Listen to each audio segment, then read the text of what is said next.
Should plus B, इसका अर्थ क्या आता है? होना चाहिए। Should be, should have, should have, इसमें पढ़ना है। शुड बी और शुड हैव का प्रयोग देखो। शुड बी का क्या होता है? होना चाहिए, है ना। और शुड के साथ अगर हैव लगा देते हो तो शुड प्लस, तो इसका सेंस हो जाएगा कि होना चाहिए था, होना चाहिए।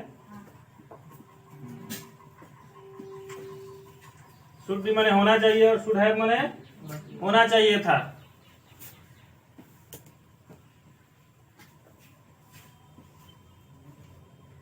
देखो उतार लिए, पहले उतार रहे हो। सबसे पहले सब्जेक्ट रखो, पहला के लिए, है ना। सब्जेक्ट के बाद आप रखेंगे शुड बी, शुड बी, उसके बाद एक प्रीपोजिशन रखेंगे, उसके बाद नाउन। ठीक है, समझ में आ रहा है? होना चाहिए का मतलब सब्जेक्ट, शुड बी, प्रीपोजिशन और नाउन। और अगर शुड हैव आ गया तो बताए ना, किसी भी मॉडल या ज्वेलरी के साथ हैव अगर आता है तो कौन सा रूप आता है? भाव का थर्ड फॉर्म। तो यहाँ subject plus should have, should plus भाव का थर्ड फॉर्म और अदर वर्ब। देखो एग्जाम्पल इसका साफ कर दें। अच्छा, हम गलत बोले तब ना।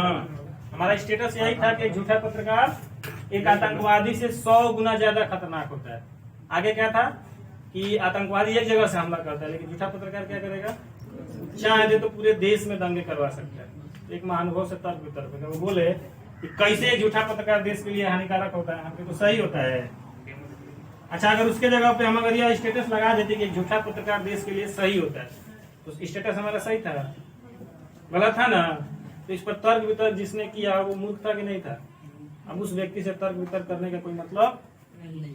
इसीलिए विद्वानों ने कहा है कि मूर्ख व्यक्तियों से बहस, वो पहले आपको अपने स्तर पर लेकर आ जाएंगे। कहेंगे वो घोड़ा है तो तुम कहोगे ना घोड़ा, उस स्तर पर लेकर आएगा। जब तुम कहोगे कि हाँ वो घोड़ा है, तब तुमको बहस में हरा देगा। समझ में आ गया? ऐसा कोई व्यक्ति मिले, है ना। ये वाली कहानी जानते हो ना? देखो ध्यान से। फर्स्ट, है ना। अब फर्स्ट कहानी जानते हो इसकी? बताए थे ना। एक सर जी लिख दिया फर्स्ट की मीनिंग यह, है ना। तो दूसरी घंटी में एक सर जी गए तो इसको सही करके कर दिए फर्स्ट। फिर तीसरी घंटी में जब वो सर जी गए तो क्या लिख दिया उसको? फ्रिस्ट। अब बताओ, ऐसे व्यक्ति से बहस करना कहां तक जायज है? जायज है? जब पहली घंटी में वो फ्रिस्ट लिखे थे, दूसरी घंटी में जाकर सर जी फर्स्ट कर दिए, फिर हुआ कि तीसरी घंटी में फ्रिस्ट कर दिए। वैसे व्यक्ति से मूर्ख क्या बोलते हैं, तर्क वितर्क करना बाद में हमको मानना पड़ेगा। हाँ भाई, पहले की स्पेलिंग क्या होती है? अब उनको आप तर्क वितर्क देंगे तो जानते हैं क्या कहेंगे? हम पढ़े हैं कि फ्रस्टे होता है, क्लियर दिखाई दे रहा है कि फ्रिस्ट है और यह फर्स्ट है, हैं? ऐसे लोगों से बहस बिल्कुल भी मत करना, दूर रहना, 100 कदम दूर। बोर्ड पे रखा, बोर्ड पे। उससे घर पर होना चाहिए। लास्ट में क्या आया है? होना चाहिए। बना सब्जेक्ट हो जाएगा, ही हो जाएगा। उसके बाद शुड बी। अब यहाँ पे घर पर होना चाहिए, लगा दो at. Should be at home, उसे घर पर होना चाहिए।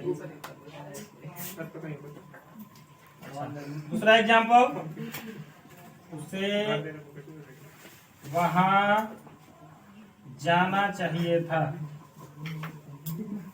जाना चाहिए था। अब जाना चाहिए था आ गया ना, चाहिए के बाद था आ गया तो सब्जेक्ट ही, उसके बाद शुड के बाद हैव जोड़ देंगे, और जब हैव जोड़ दिया तो वर्ब का थर्ड फॉर्म, जाना का, और ऑब्जेक्ट क्या बचता है? शुड हैव गॉन देयर, उसे वहां जाना चाहिए था। यही सेंटेंस अगर ऐसे आ जाता, ध्यान देना, अभी हमने कहा कि उसे घर पर होना चाहिए, अगर यही सेंटेंस ऐसे आ जाता कि उसे घर पर होना चाहिए था, होना चाहिए, तब क्या करोगे? देखो होना चाहिए था आ गया, क्या लगा दोगे? Should have be, sorry should have लगाओगे ना, हो जाएगा ही शुड हैव, है ना। अब होना का मीनिंग क्या होता है? बी, लेकिन हैव के साथ कौन सा फॉर्म आता है? तीसरा रूप, तो बी का third form been, should have been, और घर पर क्या हो जाएगा? एट।